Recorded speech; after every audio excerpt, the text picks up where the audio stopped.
நஹ்மதுல்லாஹல் அஸீம் வனுஸல்லி வனுஸல்லிமு அலா ரசூலிஹில் கரீம். அம்மா பஅத்.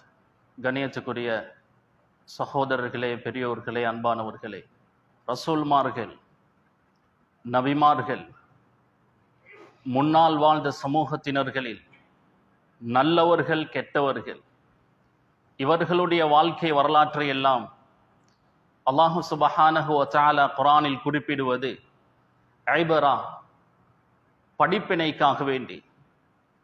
இவர்களுடைய வாழ்க்கை வரலாற்றில் இருந்து நாம் பெற வேண்டிய பாடங்களும் படிப்பினைகளும் மிக அதிகம்.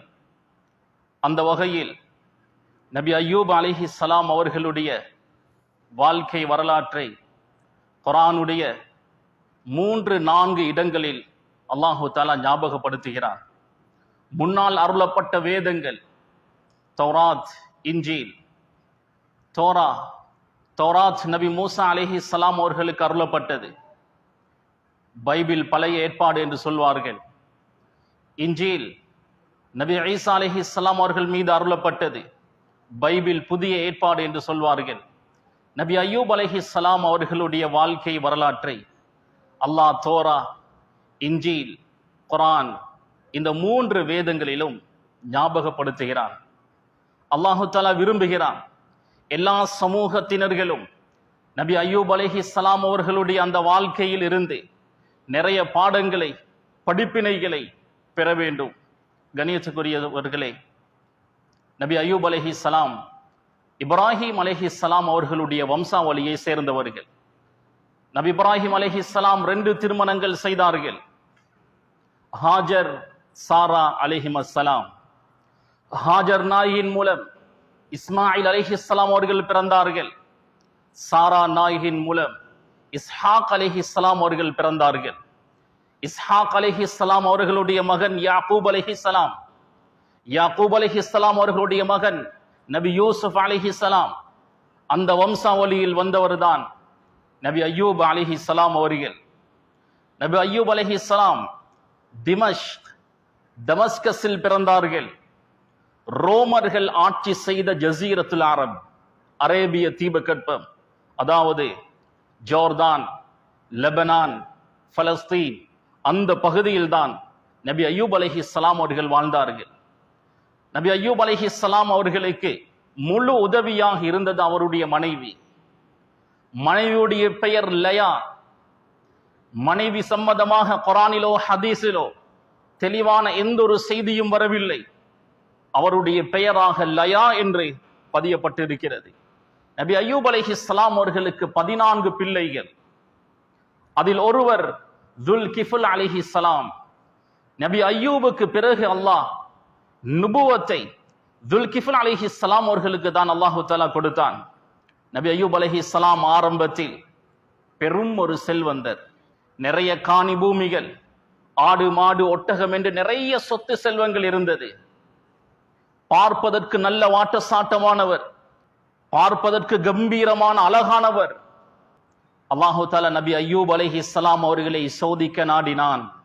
அல்லாஹ் கொடுத்த முதல் சோதனை ஆஃபியத்தை, ஆரோக்கியத்தை பறித்தான். உடல் ஆரோக்கியத்தை எடுத்தான். படுத்த படுக்கையாகினார்கள், பெட்டோடு இருந்தார்கள், கடுமையாக நோய்வாய்ப்பட்டார்கள். இரண்டாவது, அவருடைய சொத்து செல்வங்களை அல்லாஹ் பறித்தான். அவருடைய சொத்து செல்வங்கள் எல்லாம் பறிபோனது, எல்லாமே லஸ்ட் ஆகியது. எதுவுமே இல்லாத நிலைக்கு அவர் தள்ளப்பட்டார். அவருடைய பிள்ளைகள் அவரை விட்டு விலகினார்கள். அல்லாஹ் நபி அய்யூப் அலைஹிஸ்ஸலாம் அவர்களை சோதிக்கிறான். குர்ஆனுடைய 3-4 இடங்களில் நபி அய்யூபை நாம் எப்படி சோதித்தோம் என்று அல்லாஹு தஆலா சொல்கிறான். ஹதீஸ்களை எடுத்துக்கொண்டால் ஸஹீஹுல் புகாரி, சுனன் இப்னு மாஜா, சுனன் இப்னு ஹிப்பான் போன்ற கிரந்தங்களில் ரசூலுல்லாஹி ஸல்லல்லாஹு அலைஹி வஸல்லம் அவர்கள் நபி அய்யூபுக்கு ஏற்பட்ட அந்த சோதனையை பற்றி சஹாபாக்களுக்கு விளக்கப்படுத்தி இருக்கிறார்கள். அல்லாஹு தஆலா குர்ஆனில் சொல்கிறான், வத்குர் அப்தனா அய்யூப், எங்களுடைய அடியார் அய்யூபை ஞாபகம் செய்து பாருங்கள். அல்லாஹு தஆலா பெரும்பாலும் ரசூல்மார்கள் நபிமார்களுக்கு தான் அபுத் அடிமை என்ற வார்த்தையை குர்ஆனில் பாவிப்பான். வத்குர் அபுதனா தாவூத், எங்களுடைய அடியார் தாவூதை ஞாபகம் செய்யுங்கள். ஃபகذبوا அபுதனா, எங்களுடைய அடியார் நூஹை அவர்கள் பொய்ப்பித்தார்கள். சுப்ஹானல்லதி அஸ்ரா பிஅப்திஹி லைலம் மினல் மஸ்ஜிதில் ஹராமி இலல் மஸ்ஜிதில் அக்ஸா, மஸ்ஜிதுல் ஹராமில் இருந்து மஸ்ஜிதுல் அக்ஸாவுக்கு அல்லாஹ் தனது அடியாரை இரா பயணம் கூட்டி போனான். பிஅப்திஹி, ரசூலுல்லாஹி ஸல்லல்லாஹு அலைஹி வஸல்லம் அவர்களை அல்லாஹ் குறிப்பிடுகிறான். அபுத் என்ற வார்த்தையை பெரும்பாலும் அல்லாஹ் ரசூல்மார்கள் நபிமார்களுக்கு தான் பாவிப்பான். அய்யூப் அலைஹிஸ்ஸலாம் அல்லாஹ்வால் அனுப்பப்பட்ட ஒரு தூதர். அவருடைய வாழ்க்கையை, அவருக்கு ஏற்பட்ட சோதனையை அல்லாஹ் சொல்லி காண்பிக்கிறான். நபி அய்யூப் அலைஹிஸ்ஸலாம் அவர்களுக்கு பயங்கரமான ஒரு நோய் ஏற்பட்டது. அவருக்கு ஏற்பட்ட நோய் என்ன நோய்? குர்ஆனிலோ ஹதீஸிலோ தெளிவாக சொல்லப்படவில்லை. இஸ்ராஈலியத்தான ரிவாயத்கள், அதாவது பனு இஸ்ரவேலர்களுடைய ரிவாயத்களில் பதியப்பட்டிருக்கிறது. ரசூலுல்லாஹி ஸல்லல்லாஹு அலைஹி வஸல்லம் அவர்கள் சொன்னார்கள், ஹத்திஸு அன் பனி இஸ்ராயீல் வலா ஹரஜ், பனு இஸ்ரவேலர்களை தொட்டும் ஹதீஸ் சொல்லுங்கள், அது பிரச்சனை இல்லை என்று ஸல்லல்லாஹு அலைஹி வஸல்லம் அவர்கள் சொன்னார்கள். அந்த அடிப்படையில் நபி அய்யூப் அலைஹிஸ்ஸலாம் அவர்களுக்கு ஏற்பட்ட நோய் மிக பயங்கரமான ஒரு நோய். உடம்பெல்லாம் புழுக்கள் நிறைந்திருந்தது. இன்னும் சில அறிவிப்புகளின்படி வெண்குஷ்டம் அவருக்கு ஏற்பட்டிருந்தது. வெண்குஷ்டம் சாதாரண நோய் அல்ல. நடந்து சென்றாலே சதைகள் கலண்டு விழும். தண்ணீரை ஊற்றினால் சதை கலண்டு போகும். அவ்வளவு பயங்கரமான ஒரு நோய். அந்த நோயை கொண்டு அல்லாஹ் அவரை சோதிக்கிறான். இப்னு ஹிப்பானில் வரக்கூடிய ரிவாயத், இப்னு அப்பாஸ் ரலியல்லாஹு அன்ஹுமா அவர்கள் சொல்கிறார்கள், சுமார் அய்யூப் அலைஹிஸ்ஸலாம் அவர்கள் இந்த கடுமையான நோயில் 18 வருடங்கள் இருந்தார்கள். 18 வருடங்கள் இந்த நோயில் கஷ்டப்பட்டார்கள். இந்த காலத்தில் ஹஜரஹுல் கரீபு வல் பஈத், நெருங்கிய உறவினர்கள், தூரமானவர்கள் எல்லாரும் விட்டு ஒதுங்கினார்கள். மனைவி மட்டும்தான் நபி அய்யூப் அலைஹிஸ்ஸலாம் அவர்களோடு கூட இருந்தார்கள். நபி அய்யூப் அலைஹிஸ்ஸலாம் அவர்களை ஊரில் ஒதுக்குப்புறமான ஒரு இடத்தில் தங்க வைத்தார்கள். குடும்பங்கள், பிள்ளைகள், நண்பர்கள் என்று எல்லாரும் விட்டு ஒதுங்கினார்கள். மனைவி மட்டும் கணவரோடு இருந்தார். கணவருக்கு உதவியாக இருந்தார். மனைவி கூலி தொழில் செய்வாள். காலையில் சென்று மாலையில் திரும்புவாள். ஒவ்வொரு வீடுகளில் வேலை செய்வாள். கிடைக்கக்கூடிய பணத்தால் சாப்பாடுகளை வாங்கி கொண்டு வந்து கணவருக்கு ஊட்டி விடுவார். ஊரில் ஒரு வதந்தி பரவுகிறது, நபி அய்யூபுக்கு வந்திருக்கக்கூடிய அந்த நோய் அது தொற்று நோய். அவருடைய மனைவி மட்டும்தான் அவரை சந்தித்துக் கொண்டிருக்கிறாள். அந்த நோய் மனைவிக்கும் வந்துவிட்டது. அவரோடு பேசக்கூடிய, பழகக்கூடிய எல்லாருக்கும் அந்த நோய் பரவும் என்ற ஒரு வதந்தி அவர்களுக்கு மத்தியில் பரவுகிறது. யாரும் அந்த பெண்ணுக்கு வேலை கொடுக்கவில்லை. முயற்சி செய்தார்கள், எந்த இடத்திலும் வேலை கிடைக்கவில்லை. கடைசியாக அவருடைய முடியினுடைய ஒரு பகுதியை வலித்து அதை விற்பனை செய்து பணத்தை எடுத்து சாப்பாடை வாங்கி கொண்டு வந்து நபி அய்யூப் அலைஹிஸ்ஸலாம் அவர்களுக்கு ஊட்டிவிட்டார். அடுத்த நாள் எல்லா இடங்களுக்கும் சென்று வேலைக்கு ஏதாவது இருக்குமா என்று கேட்டார். யாருமே வேலை கொடுக்கவில்லை. தலையினுடைய அடுத்த பகுதியை வலித்து ஒட்டு முடிகள் போடுவார்களே, அதற்காக விற்பனை செய்தார். அதில் ஒரு பணம் கிடைத்தது. அந்த பணத்தினால் சாப்பாடுகளை வாங்கி கொண்டு கணவனுக்கு ஊட்டிவிட்டார். நபி அய்யூப் அலைஹிஸ்ஸலாம் அவர்களுக்கு ஒரு சந்தேகம் வருகிறது, ஏதோ வித்தியாசமாக இருக்கிறது. தலையில் இருக்கக்கூடிய துப்பட்டாவை அகற்றினால் முடிகள் வலிக்கப்பட்டிருக்கிறது.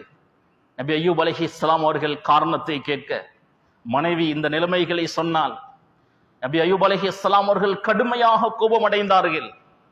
சொன்னார்கள், நான் உனக்கு 100 கசையடிகளை அடிப்பேன். மனைவி முடியை தியாகம் செய்து கணவனுக்காக சாப்பாடு கொண்டு போகிறாள். கணவன் மீதுள்ள அன்பினால், பாசத்தினால். கணவன் எனக்காக என்னுடைய மனைவி முடியை தியாகம் செய்து விட்டாலே, முடியை வலித்து விற்பனை செய்து விட்டாலே என்ற கவலையில் 100 கசையடிகளை அடிப்பேன் என்று சொன்னார். இந்த நேரத்தில் தான் நபி அய்யூப் அலைஹிஸ்ஸலாம் மனம் நொந்து தாங்க முடியாத கவலையோடு அல்லாஹ்வை அழைக்கிறார்கள்.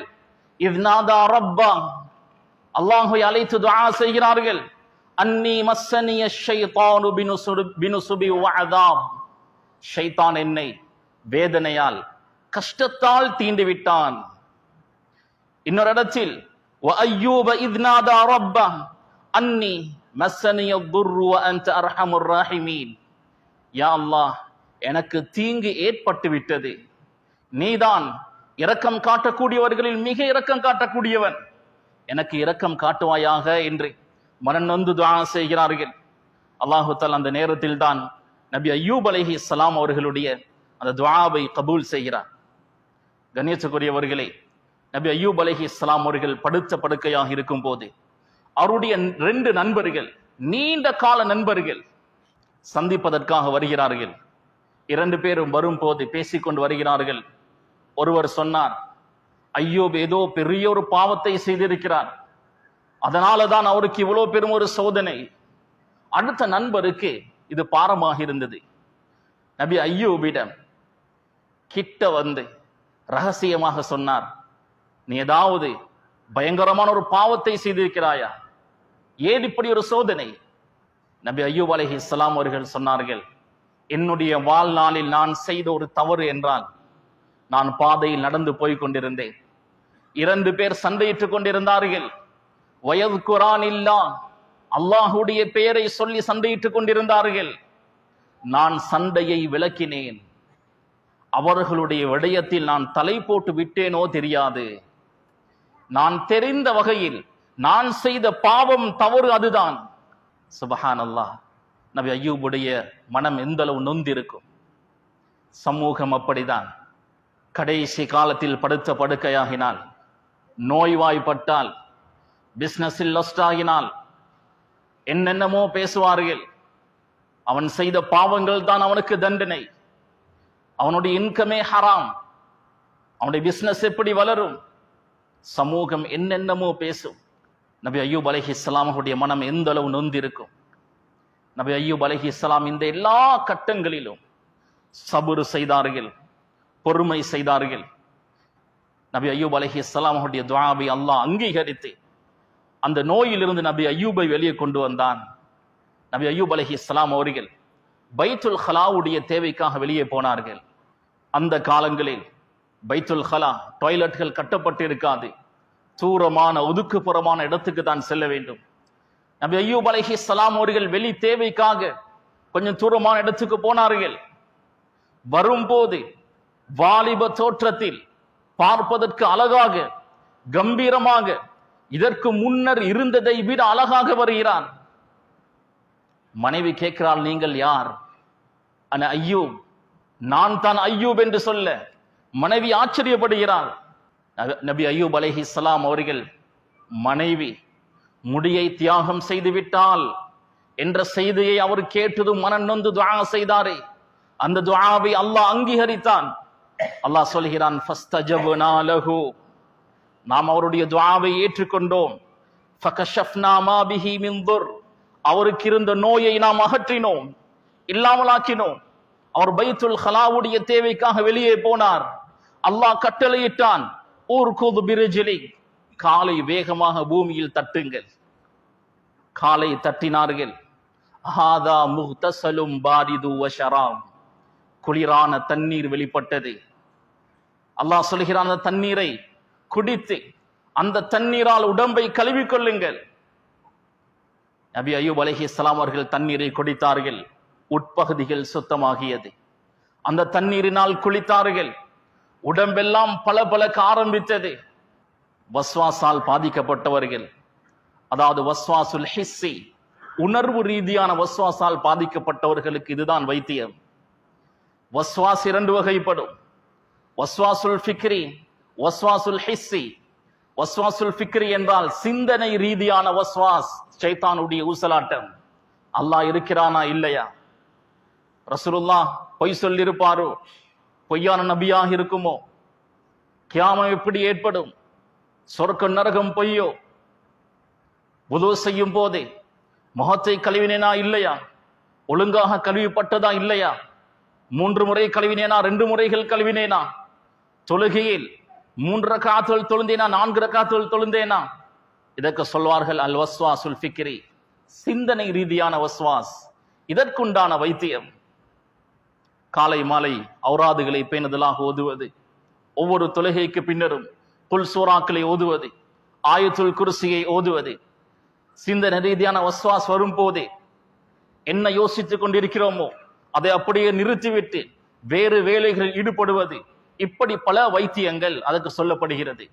வஸ்வாசுல் ஹிஸ்ஸி, உணர்வு ரீதியான வஸ்வாஸ் என்றால் நெஞ்சி வலிப்பதை போன்று இருக்கும், ஆனால் அது வலி அல்ல, ஷைத்தானுடைய ஊசலாட்டம். சிலருக்கு சில நோய்கள் இருக்கும், எத்தனையோ ஹாஸ்பிட்டல் ஏறி இறங்கி இருப்பார்கள். யூனானி வேண்டுமா, ஆயுர்வேத வேண்டுமா, எல்லா வைத்தியங்களும் செய்திருப்பார்கள், ஆனால் ஷிஃபா கிடைத்திருக்காது. வஸ்வாசுல் ஹிஸ்ஸி, உணர்வு ரீதியான வஸ்வாசால் பாதிக்கப்பட்டவர்களுக்கு குளிரான தண்ணீர், குளிரான தண்ணீர் என்றால் சூடு இல்லாத தண்ணீரால் குளிப்பது, அந்த தண்ணீரை குடிப்பது ஷிஃபாவாக அமையும். அல்லாஹ் சொல்லுகிறான், ஹாதா முக்தஸலும் பாரிது வ ஷராப், அந்த தண்ணீரை குளித்தார், அந்த தண்ணீரை குடித்து தலையில் ஊற்றிக்கொண்டார், முழுமையான ஷிஃபா கிடைக்கிறது. அல்லாஹு தஆலா சொல்கிறான், வஆதைனாஹு அஹ்லஹு வமிஸ்லஹும் மஅஹும், அவருடைய குடும்பத்தை நாம் திரும்ப கூட்டி வந்தோம், அவருடைய பிள்ளைகள் எல்லாம் திரும்ப வந்தார்கள், இன்னும் பிள்ளைகளை அல்லாஹ் அவருக்கு கொடுத்தான். நபி அய்யூப் அலைஹிஸ்ஸலாம் அவர்களுக்கு மொத்தமாக 14 பிள்ளைகள். அல்லாஹ் சொல்கிறான், ரஹ்மத்தம் மின் இந்தினா, எங்களுடைய புறத்தில் இருந்து ரஹ்மத்தாக, ஒரு அருட்கொடையாக இதை நாம் செய்தோம். இந்த நபி அய்யூபுடைய நிகழ்வில் வதிக்ரா லில் ஆபிதீன், வணக்கசாலிகளுக்கு படிப்பினை இருக்கிறது. இன்னொரு இடத்தில் வதிக்ரா லிஉலில் அல்பாப், புத்திசாலிகளுக்கு படிப்பினை இருக்கிறது. கணித்துக்குரியவர்களே, நபி அய்யூப் அலைஹிஸ்ஸலாம் அவர்களுக்கு இழந்ததை எல்லாம் அல்லாஹ் திரும்ப கொடுத்தான். தோட்டங்கள், ஆடு மாடு ஒட்டகங்கள் என்ற எல்லா சொத்து செல்வங்களும் அவருக்கு வந்தது. அல்லாஹ் 2 தோட்டங்களை கொடுத்தான். ஒரு தோற்றத்தில் தங்க மழை பெய்தது, இன்னொரு தோற்றத்தில் வெள்ளி மழை பெய்தது. அல்லாஹு தஆலா சொத்து செல்வத்தை வாரி வழங்கினான். அதற்கு பின்னர் அல்லாஹ் ஒரு கட்டளையிட்டான், வஹுத் பியதிக திக்தன் ஃபதுரிப் பிஹி வலா தஹ்னத். சத்தியம் செய்தார்களே, மனைவி முடியை வலித்ததும் சத்தியம் செய்தார்களே, 100 கசையடிகள் அடிப்பேன். அல்லாஹ் சொல்கிறான், 100 குச்சிகளை ஒன்று சேர்த்து ஒரே அடியாக உங்களுடைய மனைவிக்கு அடியுங்கள், சத்தியத்தை முறிக்க வேண்டாம் என்று கட்டளையிடுகிறான்.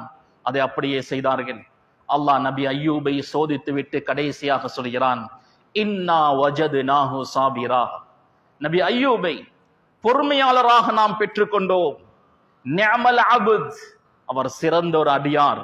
இன்னஹு அவ்வாப், அல்லாஹ்வின் பக்கம் மீளக்கூடியவர். நபி அய்யூப் அலைஹிஸ்ஸலாம் அவர்களுடைய இந்த வெற்றிக்கு என்ன காரணம்? அவர் செய்த சபர், பொறுமையும் அல்லாஹ் மீது கொண்டுள்ள அந்த ஈமான் தவக்குலும் தான். அந்த சோதனையில் இருந்து அல்லாஹ் அவரை வெளியே கொண்டு வந்தான். அல்லாஹ் சொல்கிறான், ஃபஸ்தஈனு பிஸ்ஸப்ரி வஸ்ஸலாம், பொறுமையை கொண்டும் தொழுகையை கொண்டும் உதவி தேடுங்கள். முதலாவது பொறுமையை கொண்டு உதவி தேட வேண்டும், அதற்கு பின்னர் தான் தொழுகையை கொண்டு உதவி. நாம் எல்லாம் அவசரப்படுகிறோம், அமல் இபாதத்தில் நாம் பேணுதலாக இருக்கிறோம், முடியுமானவரை அல்லாஹுக்கு மாறு செய்யாமல் வாழ்கிறோம். இப்படி இருந்து கூட எங்களுக்கு ஏன் வாழ்க்கையில் இவ்வளவு சோதனை, ஏன் இவ்வளவு கஷ்ட துன்பங்கள், ஏன் இவ்வளவு பிரச்சனைகள்? சோர்வடைகிறோம். நபி அய்யூப் அலைஹிஸ்ஸலாம் 18 வருடங்கள் சபுர் செய்தார்கள், பொறுமை செய்தார்கள். இருந்ததை விட பன்மடங்காக அல்லாஹ் அவருக்கு கொடுத்தான். என்னுடைய வாழ்க்கையில் பிரச்சனைகள் ஏற்படுகிறதா, கஷ்ட துன்பங்கள் ஏற்படுகிறதா? சபுரை உண்டாக்கி கொள்வோம், பொறுமையை கடைபிடிப்போம். சஹீஹுல் புகாரியுடைய ஹதீஸ், யாருக்கு பொறுமை ஏற்படுவதில்லையோ, வமயதஸப்பர், அவர் பொறுமையை உண்டாக்குவதற்கு முயற்சி செய்கிறார், யுஸப்பிருஹுல்லாஹ், அவருக்கு அல்லாஹு தஆலா பொறுமையை ஏற்படுத்துவான். கண்ணியத்துக்குரியவர்களே, அல்லாஹு தஆலா ஒரு நாளும் யாரையும் தொடர்ந்து கஷ்டப்படுத்தி கொண்டே இருக்க மாட்டான். இன்ன மஅல் உஸ்ரி யுஸ்ரா, கஷ்டத்தோடு லேசையும் அல்லாஹு தஆலா வைத்திருக்கிறார். இன்ன மஅல் உஸ்ரி, கஷ்டம் ஒன்றுதான் வரும். யுஸ்ரா, அதற்கு பின்னர் வரக்கூடிய சந்தோஷம் இரண்டாகவோ மூன்றாகவோ இருக்கும். ஆயிஷா சித்திகா ரலியல்லாஹு அன்ஹா அவர்கள் சொல்வார்கள், ஒருவருக்கு அல்லாஹ் ஒரு கஷ்டத்தை கொடுத்தால் அதற்கு பின்னர் இரண்டு சந்தோஷங்கள் வராமல் இன்னொரு கஷ்டம் வராது. சிலர் அவர்களுடைய பாவங்களினால் தண்டிக்கப்பட்டு கொண்டே இருப்பார்கள். ஒவ்வொரு பாவத்திற்கும் உலகத்திலேயே தண்டனை இருக்கிறது. ஆகிரத்திலும் தண்டனை, உலகத்திலும் தண்டனை. நாம் செய்யக்கூடிய பாவங்கள் எங்களுடைய வாழ்க்கையில் முசீபத்துகளை, கஷ்ட துன்பங்களை, பிரச்சனைகளை, மன உளைச்சல்களை உண்டாக்கும். ஆனால் அல்லாஹ் சோதிக்கக்கூடிய நேரம், அல்லாஹுடைய விஷயத்தில் சரியாக இருக்கும் போது அல்லாஹ் சோதிப்பான். அந்த சோதனையில் ஒரு கஷ்டம் வந்தால் பல லேசுகளை, சந்தோஷங்களை அல்லாஹ் தந்துவிட்டு தான் இன்னொரு கஷ்டத்தை தருவான். இது அல்லாஹுடைய சுன்னா. சிலர் நல்லாக இருப்பார்கள், ஒரு கஷ்டம் துன்பம் வரும், அந்த கஷ்டத்தை அல்லாஹ் கொடுப்பதான் அவனோடு இணைத்து கொள்ள. அல்லாஹ் அடியார்களுக்கு சோதனைகளை கொடுப்பது அந்த அடியான் அல்லாஹின் பக்கம் திரும்புவதற்காக வேண்டிதான். நபி அய்யூப் அலைஹிஸ்ஸலாம் உடைய வாழ்க்கை எங்களுக்கு மிக பெரும் ஒரு பாடம். நபி அய்யூப் அலைஹிஸ்ஸலாம் அவர்களுக்கு அல்லாஹ் விசாலமாக துன்யாவை கொடுத்தான். சஹீஹுல் புகாரியுடைய ஹதீஸ், பைனமா அய்யூப் யக்தஸிலு உர்யானா, அய்யூப் அலைஹிஸ்ஸலாம் அவர்கள் குளித்துக் கொண்டிருந்தார்கள். அந்த நேரம் ஃபஹர் அலைஹி ஜராதும் மின் தஹப், ஒரு தங்க வெட்டுக்கிளி வந்து விழுந்தது. அவருடைய ஆடையால் அதை பிடித்தார்கள். அல்லாஹ் தஆலா நபி அய்யூபை அழைத்தான். யா அய்யூப், அய்யூபே, அலம் அகுன் அக்னைதுக அம்மா தரா, இதை விட்டு உங்களை நான் தேவையற்றவனாக ஆக்கவில்லையா? எவ்வளவு தந்திருக்கிறேன். கால பலா வ இஸ்ஸதிக், அய்யூப் அலைஹிஸ்ஸலாம் அவர்கள் சொன்னார்கள், ஆம் ரப்பே, உனது கண்ணியத்தின் மீது சத்தியமாக நீ எனக்கு நிறைய தந்திருக்கிறாய். வலாகின் லா கினா பி அன் பரக்கதிக், உனது பரக்கத்தை விட்டும் நான் தேவையற்றவன் அல்ல. இந்த ஹதீஸுக்கு கீழால் முஹத்திஸூன்கள் பதிவு செய்கிறார்கள், அமல் இபாதத்தில் குறைபாடு ஏற்படாமல், அல்லாஹுக்கு மாறு செய்யாமல், துன்யாவை எவ்வளவும் சம்பாதிக்கலாம், சேகரிக்கலாம், அதில் எந்த பிரச்சனையும் இல்லை. அமல் இபாதத்தில் குறைபாடுகளை ஏற்படுத்தி அல்லாஹுக்கு மாறு செய்து துன்யாவை தேடுவது, சம்பாதிப்பது, அதுதான் தவறு என்று பதிவு செய்கிறார்கள். நபி அய்யூப் அலைஹிஸ்ஸலாம் அவர்கள் 18 வருட காலங்கள் செய்த சபர், பொறுமை, அல்லாஹு தஆலா இழந்த அனைத்தையும் பன்மடங்காக திரும்ப கொடுத்தான். அல்லாஹு தஆலா சொல்கிறான், வதிக்ரா லிஉலில் அல்பாம். இந்த நபி அய்யூபுடைய வாழ்க்கையில், இந்த சோதனையில் புத்தி உள்ளவர்களுக்கு படிப்பினை இருக்கிறது. வதிக்ரா லில் ஆபிதீன், வணக்கசாலிகளுக்கு, வணக்கத்தில் ஆர்வம் உள்ளவர்களுக்கு நபி அய்யூபுடைய வாழ்க்கையில் பாடங்கள், படிப்பினைகள் இருக்கிறது என்று அல்லாஹு தஆலா குறிப்பிடுகிறான். தோராவிலும் இஞ்சிலிலும் முன்னால் வாழ்ந்த சமூகத்தினர்களுக்கும் நபி அய்யூபுடைய வாழ்க்கையை அல்லாஹ் பாடமாக சொல்லியிருக்கிறான். எனவே அல்லாஹ் விரும்புகிறான் எல்லா உம்மத்தினர்களும் நபி அய்யூபுடைய வாழ்க்கையை படித்து அவருடைய வாழ்க்கையிலிருந்து பல பாடங்களை பெற்று எங்களுடைய வாழ்க்கையை நாம் மாற்றிக்கொள்ள வேண்டும் என்று ரப்புல் ஆலமீன் விரும்புகிறான். எங்களுடைய வாழ்க்கையில் கஷ்டங்களா, துன்பங்களா, பிரச்சனைகளா, மன உளைச்சல்களா, தாங்க முடியாத கஷ்ட துன்பங்களா, மனக்கவலைகளா, அல்லாஹ்விடத்தில் முறைப்பாடு செய்யுங்கள். யாக்கூப் அலைஹிஸ்ஸலாம் அவர்கள் சொன்னார்களே, இன்னமா அஷ்கு பஸ்ஸி வ ஹுஸ்னி இலல்லாஹ், என்னுடைய கவலைகளை எல்லாம் நான் முறைப்பாடு செய்வது அல்லாஹ்விடத்தில் மாத்திரம்தான். பஸ் என்றால் மனதில் புதைத்து வைத்திருக்கக்கூடிய கவலைகள். அந்த கவலையை யாரிடத்திலும் ஷேர் பண்ணியிருக்க மாட்டோம். அதுக்கு தான் பஸ் என்று சொல்வார்கள். இன்னமா அஷ்கு பஸ்ஸி, யாக்கூப் அலைஹிஸ்ஸலாம் அவர்கள் சொல்கிறார்கள், நான் எனது அடி மனதில் புதைத்து வைத்திருக்கக்கூடிய கவலைகளை, சஞ்சலங்களை நான் முறைப்பாடு செய்வதெல்லாம் அல்லாஹ்விடத்தில் மாத்திரம்தான்.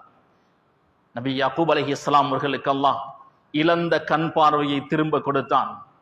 நபி யூசுஃபை மறுபடியும் அல்லாஹ் கொண்டு வந்து சேர்த்தான். எனவே எங்களுடைய கவலைகளை, துன்பங்களை, கஷ்ட நஷ்டங்களை எல்லாத்தையும் அல்லாஹ்விடத்தில் முறைப்பாடு செய்வோம். பூர்த்தியான தவக்குல், அல்லாஹ் மீது நம்பிக்கை வைப்போம். வரக்கூடிய கஷ்டங்களில், சோதனைகளில் பொறுமையாக இருப்போம். ரப்புல் ஆலமீன் அந்த சோதனைகள், கஷ்டங்களில் இருந்து எங்களை வெளியே கொண்டு வருவான். அவருடைய கரத்தில் தான் அனைத்துமே இருக்கிறது. அல்லாஹ்வின் பக்கம் திரும்பினால் துன்யாவும் ஹைராக இருக்கும், ஆகிரமும் ஹைராக இருக்கும். அல்லாஹ் விட்டும் தூரமாகினால் துன்யாவும் நாசம், ஆகிரமும் நாசம்.